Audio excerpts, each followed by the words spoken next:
Скъпи приятели, в това видео искам да ви разкажа за личните граници. Колко важни са те и как да ги спазваме и поставяме. Случва ли ви се някой да навлиза в личното ви пространство, да иска вещи, услуги, пари, да нахалства и това да не ви харесва? Да, може би на всички се е случило доста често, но замислили ли сте се, че тези ситуации са предизвикани от самите вас? Вие сте допуснали това. Какво са всъщност границите? Граница за нас е едно просто обяснение, центъра, в който си намираме и пространството около нас. Обикновено на една ръка разстояние или повече, зависи на нас как ни харесва. Има различни видове граници. Първата е кожата ни. С нея се разграничаваме от околния свят. Тази граница се поставя обикновено в първата година от живота ни. Мама ни докосва, ние докосваме нещо и така го опознаваме. Втората е личното ни пространство, което включва някакво отстояние извън телата ни. Зависи от това колко близък искаме да се усещаме с човека срещу нас. Третата е социалната граница. Това е кой избираме да допусне в личния си живот и доколко да споделяме за нас. Четвъртата е териториалната граница.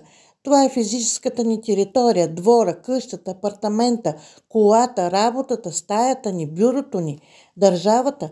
Ние като хора, изградени от клетки, можем да филтрираме всичко, което ни харесва и да го допускаме до нас. И обратно, това, което не ни харесва, да го отблъскваме.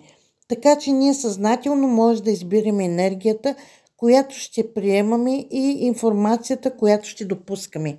Хубаво е да можем да разграничаваме кое е добро за нас и кое не, кое искаме и кое не искаме.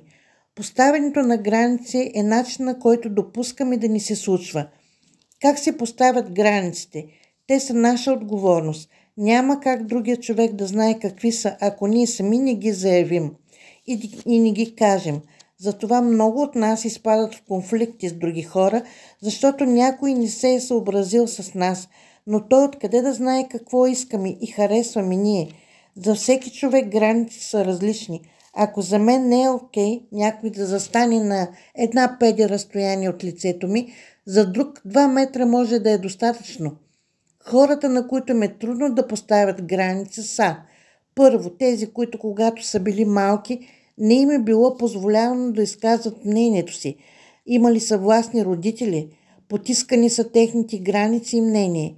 Второ, ако са наблюдавали такова поведение от своите близки и най-вече родители. Децата се учат от това, което виждат и им показваме, а не от това, което чуват. Затова, ако искате да обясните какво не е редно на едно 3-годишно дете, по-добре му го покажете на картинки, нарисувайте му го. Това, което виждат, това научават и придават нататък по рода. Това за тях е правилното, защото нямат друга база за сравнение. Каквото кажат възрастните, те приемат за истина и го следват като поведение. Такива хора, като пораснат, смятат, че и другите хора не могат да си отстояват границите и оттам идват конфликтите. Запомнете, тези, които дават, е много важно да се поставят граници, защото онези, които взимат, нямат такива. Запомнете го, пак ще го повторя. Тези, които дават, е много важно да си поставят граници, защото онези, които взимат, нямат такива. Трябва да си поставяме ясни граници, за да могат другите да ни уважават. Как се пазят тези граници? Нека първо се свържем с онази първата, физическата, а тя е кожата. Докоснете ръката си, лицето си, пригърнете се, масажирайте се, пощипнете се малко. Първата граница е най-важната. Много е важно малките деца да бъдат гушкани, галени, милвани, за да се научат, че тези първа граница е едно безгранично пространство.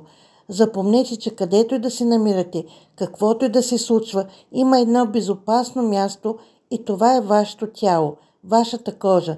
След като сме установили нашата първа граница, нека се огледаме около себе си и да установим кое е нашето лично пространство, докъде се разпростира. Стандартното е на една ръка разстояние, но може да се разпространи според настроението ни. Например, колко близо може да допуснете до себе си друг човек да ви говори. Например, аз мразя някой да си доближи на една педия от лицето ми и да ми съобщи нещо. Някои не признават личното пространство и застават супер близо, докато ни говорят. Много хора се притесняват да поставят личните си граници. Започват да се питат: ами сега, как да му кажа? Ами дали няма да е неловко? Ама дали е редно? Дали няма да ми се обиди? Ето такива въпроси си задаваме. И какво правим? Съобразяваме с неговата граница, с това, което за нас не е окей, с неговото пространство. В крайна сметка, аз съм тази, която се чувства неловко и неудобно. Какво е решението? Кажете му, да знае. Самото поставяне е като казвате не. Не на всичко, което ви дразни и не ви харесва. Казвате: това ми е окей, това не ми е окей. Но друго е да го чуе и да го знае. Когато го казвате, не е целта да бъдете груби и садистични. Кажете го нежно, с уважение, но и твърдо. Да знае, че е така. С добронамереност и любов им обяснете какво е важно за вас и какво да си съобразяват. Например, постъпката, която си извършил, на мен не ми харесва. Моля те, не го прави повече. За мен това не е недопустимо.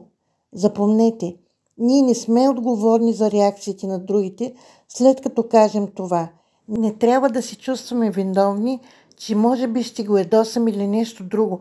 Важното е да поставим границите, за да може другия от уважение към нас да се съобрази с нея.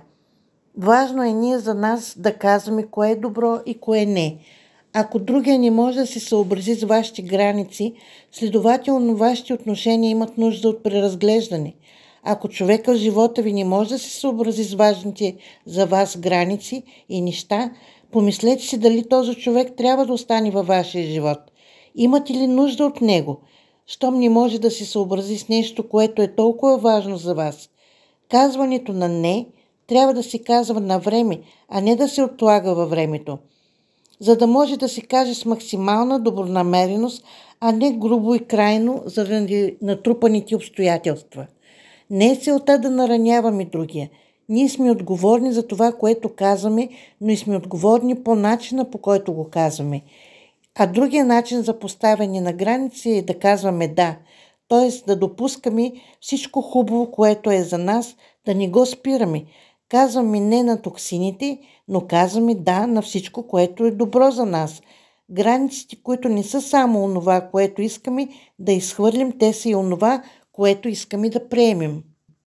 Ако във вас проговори страхът и почвате да се питате: а дали го искам това, дали няма да ми откажат? По-важно да можем да си кажем, да си заявим, пък оттам нататък зависи от другия човек. Ако затворим една врата, може би ще се отвори друга, нали така? При поставянето на граници не трябва да се отлага. Запомнете това, защото докато отлагате във вас, може да се натрупа недоволство, гняв, страх, омраза, депресия, а това са чувства и емоции, които водят до саморазрушителни родови програми и се предават по ДНК в поколенията напред. Реагирайте на време. Съвета на специалиста е: когато сме закъснели с поставянето на граници и сме натрупали отрицателни чувства, за да стане полагането им по нормален, екологичен начин, без напрежение и обиди, просто говорете в първо лице. Кажете аз. Измесвате веднага фокуса от ти и обвиненията. Ти ни каза това, ти ни направи онова, ти не се съобразяваш с мене, а казваме: аз се чувствам еди как си. А когато ти правиш или казваш това, аз преживявам това като обида. Аз не съм съгласна с това. Това ме дразни. Говорим за себе си и за собствените си чувства. Тогава ще има градивен разговор. Колкото повече говорим за себе си, толкова повече пространство даваме и на другия. Ако започнем да се крещим: ти така, ти онака, аз няма да направя това, ти няма да ни направи това, да стигнем до никъде. Нали така? Затова е важно фокусът да е върху нас и нашите чувства. Ако не сте го правили досега, научете се да поставите вашите граници, за да ви уважават в семейството, на работата, в обществото. Ако ви е харесало това видео, моля оставете ми коментар, на който му е необходима консултация, пишете ми на лични и аз ще ви отговоря. Може да ме намерите във Facebook с профил Албена Рахова, родолог, позитивна психотерапия. Благодаря, благодаря, благодаря.